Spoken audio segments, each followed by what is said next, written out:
welcome to another edition of Montpelier Connection.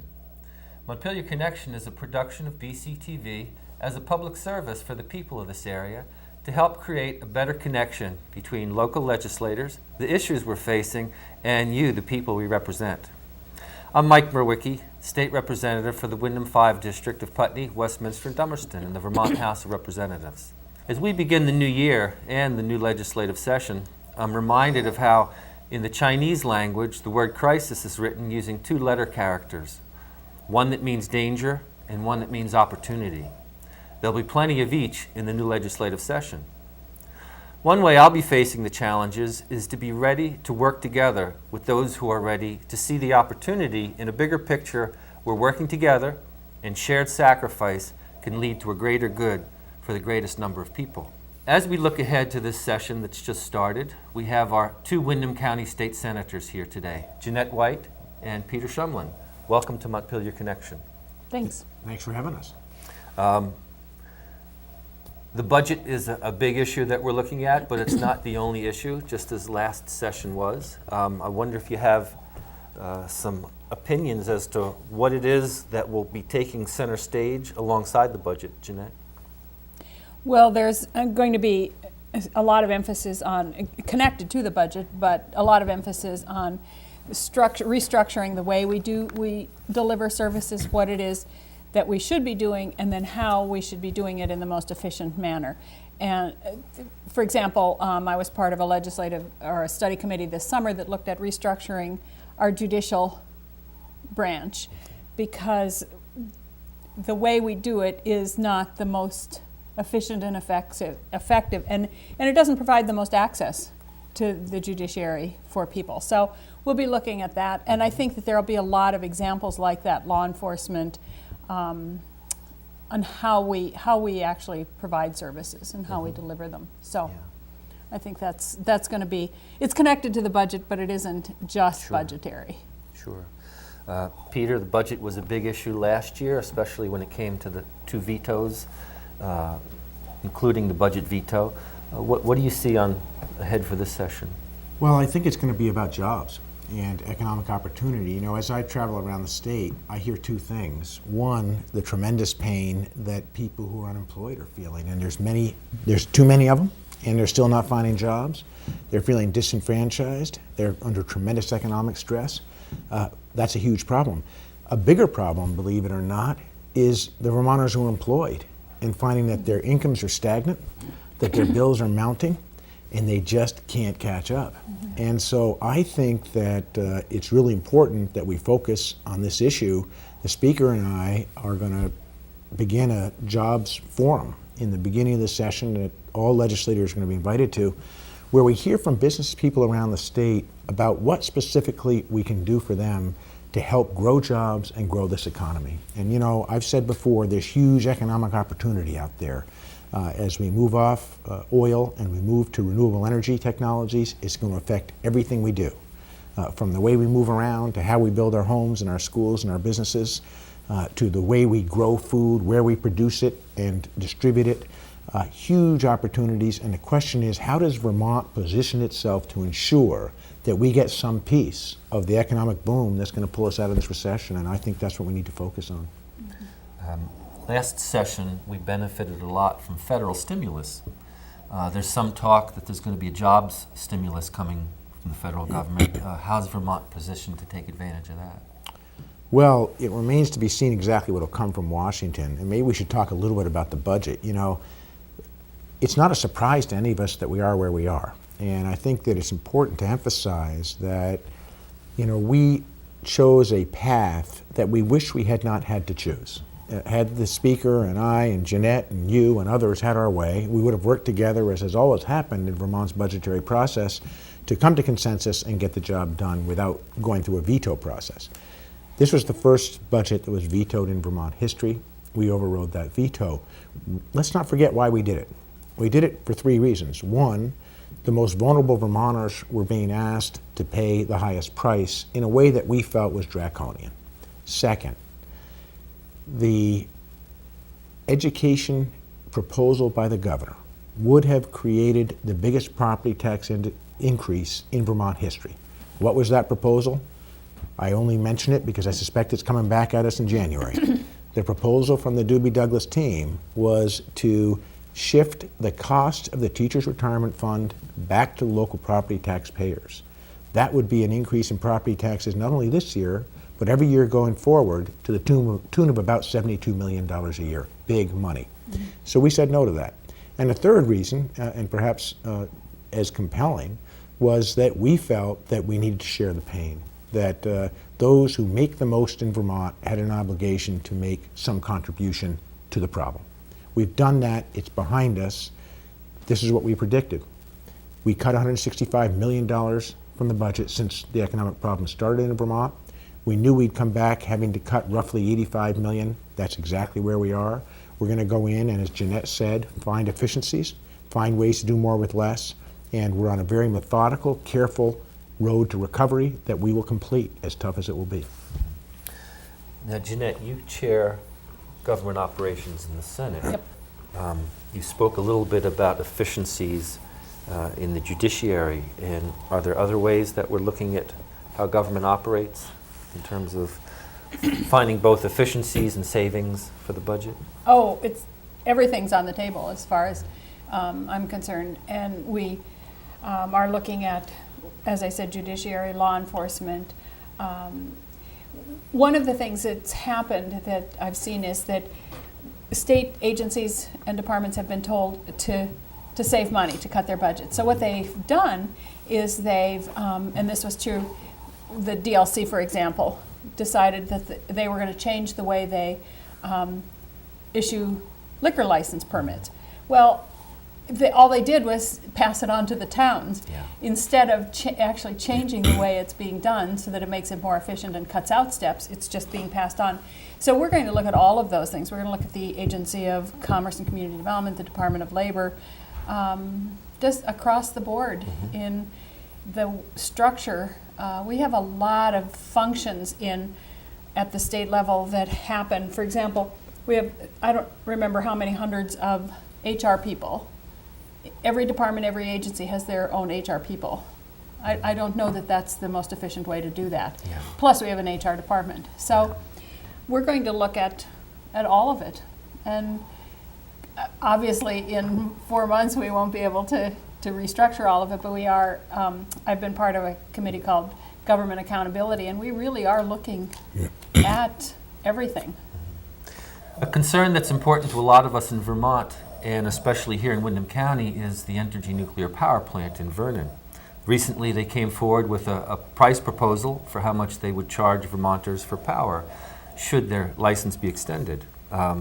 Peter, do you have any comments on what they had to say? Well, the Speaker and I met with Entergy. Actually, it was Representative Tony Klein. The Speaker couldn't be there. And, the proposal is pretty straightforward. Let me say first that, the Speaker and I are committed to an open and fair assessment of the facts, and we've just been trying to get the facts. Now, to refresh folks' memories, the power companies, Green Mountain Power and CV, were supposed to have arrived at a power purchase agreement with Entergy Louisiana over a year ago. And it's been a real disappointment to many of us across Vermont that hasn't happened. What Entergy finally agreed to after the Speaker and I laid down several deadlines which we felt needed to be met in order for the legislature to do their due diligence and consider the complexity of any price deal, among the other issues out there, decommissioning and the spinoff, was about this simple. We said, listen, we have to know by November 1st. They missed that deadline. Instead, they filed on December 18 their best offer. And this is how the deal goes. What they've proposed is that Vermonters for the next 20 years would pay 6.1 cents per kilowatt hour. We're currently paying 4.1. So that's almost a 50% increase to most Vermonters. Second, there's an inflation clause in there that could lead that price as high as 10 cents a kilowatt hour within the life of the contract, according to the projections of most folks who understand energy pricing. Second piece, important to note, they didn't do anything to address our concerns about the shortfall in the decommissioning fund. It would cost roughly $1 billion to decommission the plant today. Right now, there's roughly $400 million in a decommissioning fund. We've passed 2 bills, both of which the governor has vetoed, that required Entergy to guarantee us that if all else went wrong, they would fulfill their promise and fill up that fund. They haven't done so. They didn't address that in this proposal. And finally, and this is probably the most important distinction in this particular offer, although the offer came on Entergy stationery, apparently it's from a nexus. In other words, what they said to us is, if the spinoff is not approved by the Public Service Board, then the offer is no good. Now, the concern there is this. This is the spinoff proposal. I'll try to put it in really synthesized English. It's this simple. They're going to take the 6 plants, of which ours is one, that they've purchased over the years for roughly $730 million. That was their purchase price. They're going to go to a closing and sell those plants to this new creation in Nexus for $3.5 billion. That's not million, but billion. That's their profit. Then that leaves a Nexus, this new entity, and 6 aging nuclear power plants without any equity. So they're going to then bond for additional $1.2 billion so that they can run the plants, which gets us to a new partner that has $4.7 billion worth of debt and 6 old nuclear power plants. Now, you can think what you want about Entergy, but they're a well-financed company with deep pockets. Their debt-to-equity ratio is roughly 17%. This new entity will have a debt-to-equity ratio of 87%. Now, if we haven't learned anything from Lehman Brothers and from AIG and from Fairpoint Communications, we should really ask ourselves, why haven't we? This is not a good deal for Vermonters. We don't want to partner with an entity like that, and that's a real concern. Jeanette? Wasn't it Lehman Brothers that we wanted to sell the lottery to? Yes, that's right. I About a year forgot and a half that. ago? That's They right. no They were longer going to exist. buy our lottery. Right. Jeanette, what are your concerns about this offer and looking ahead to what Entergy is proposing? Oh, pretty much the same. And then I was disappointed also to hear that the courts upheld the NRC position that they don't have to, they can, in terms of storage of spent fuel rods, they can just apply a generic review. They don't have to review plant by plant, or storage facility by storage facility. So I feel the same. If this spin-off is allowed to go forward, though, what do you think that means for the financial exposure of the state? Well, I think it puts us in a terrible position because we would end up being responsible for it. My understanding is that all the pool, the money that would be in the decommissioning pool goes into one pool, and if something happens someplace to one of those plants, that's the first one that gets the money. So we might be open to even more exposure than there's $400 million in there now, and there might not be even $400 million left by the time Vermont Yankee gets to decommissioning. So I think it's a bad offer, and I think that it certainly isn't in the interests of the power companies here or the Vermonters or ratepayers. It was an interesting discussion that we had with them, and Jeanette makes a good point, is that when you pool these 6 nuclear power plants, what she's saying is that all the decommissioning money gets pooled as well. Right. So whoever goes through decommissioning first has the most likely chance of having a full decommissioning fund. As those cost overruns happen and the fund is underfunded, if you're the 3rd or 4th or 5th, or God help you, the 6th plant to get decommissioned, you're probably on your own. But there's another interesting piece going on here. In my discussions and our discussions with Entergy and with Jay Thayer, I said to Jay, because the Speaker and I have said to him numerous times, listen, I can assure you one thing. Vermonters are smart. They understand complex issues. They like the partner we have right now, Entergy. You're well-financed. You have a lot of money. You paid your CEO last year, $225 million over 3 years.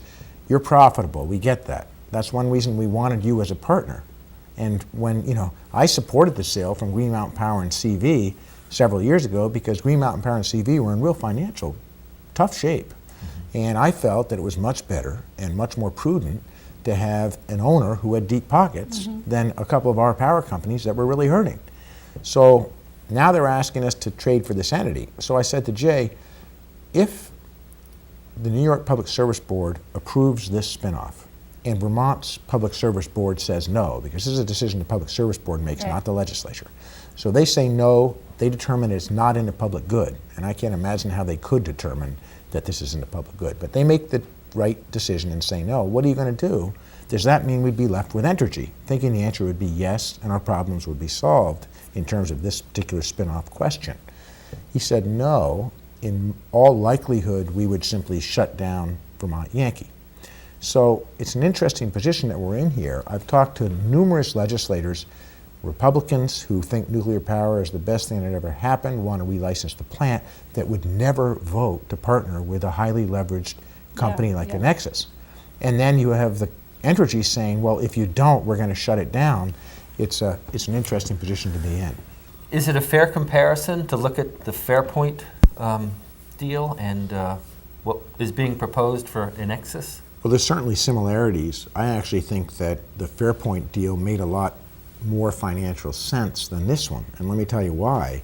In a Fairpoint deal, you're dealing with copper lines for telephone lines that people want to own. They're real assets.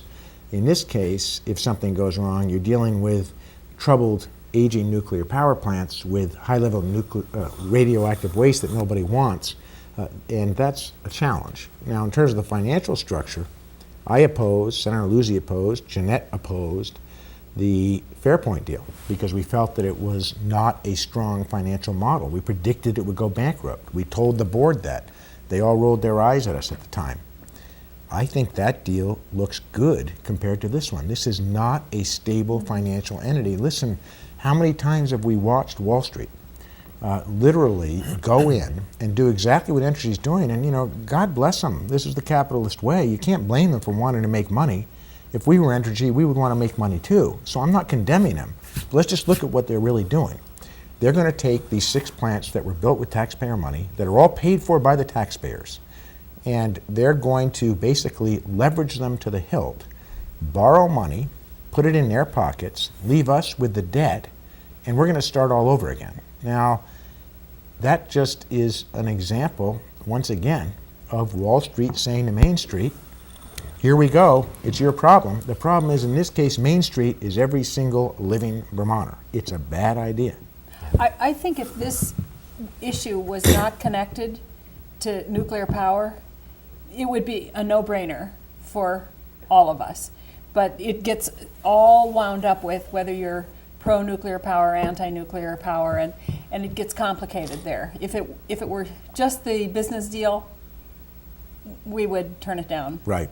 That's true. And I said to Jay in this conversation, you know, if you, Entergy, are so sure that this is a really stable company, which they feel it is, and it has a really bright future, which they feel it does, what is your hesitation in simply saying to us, if something goes wrong with our plan at Enexis, Entergy Louisiana will guarantee that we'll be on the hook financially if it doesn't all work out?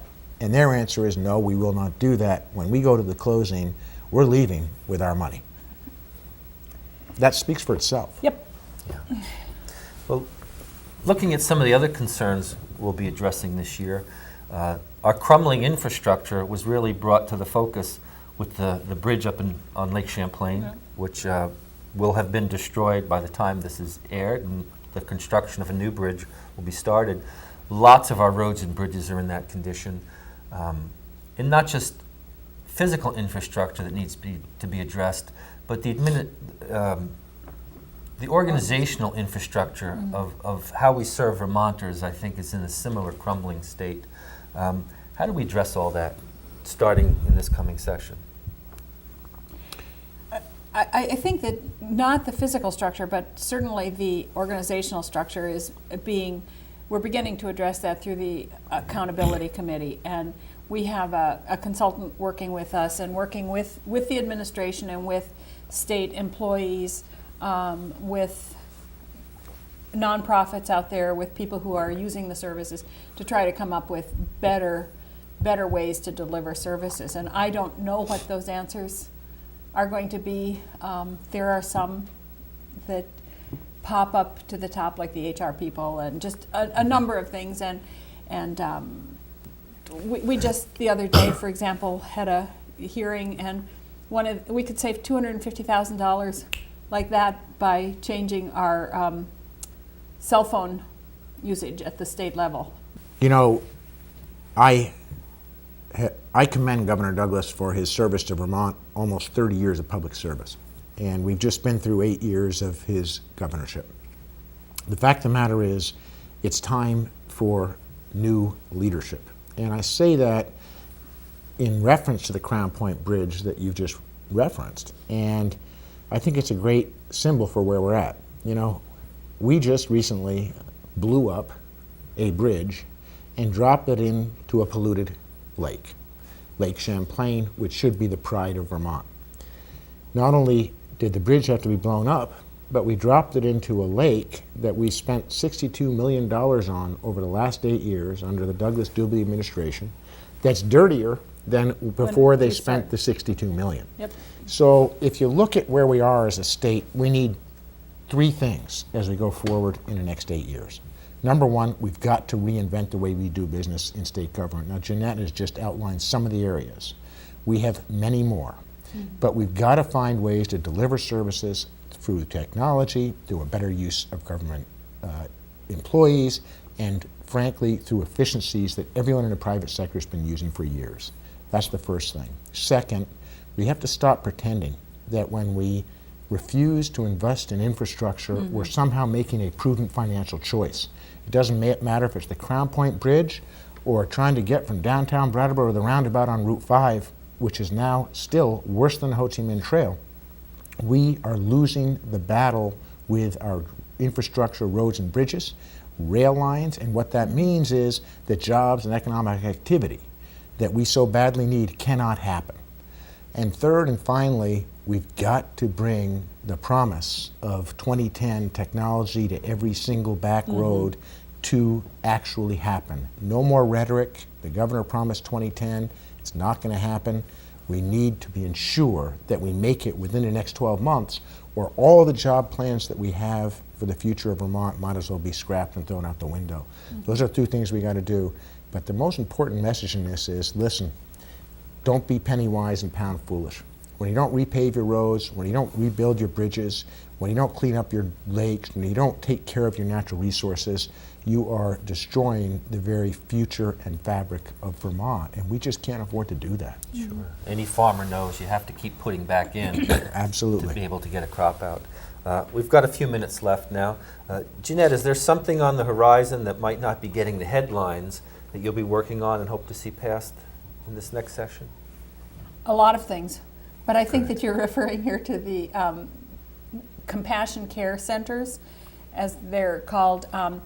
Years ago, we passed a medical marijuana bill that gave people who had certain diseases the legal right to have marijuana as a palliative. A palliative, effect, right? yeah. So the problem is that while it's legal to have it, it's still illegal to get it, and there's nowhere to get it. So you've got to go skulking around in the alleys and try and find it, which isn't very appealing to a lot of people who are trying to make use of it.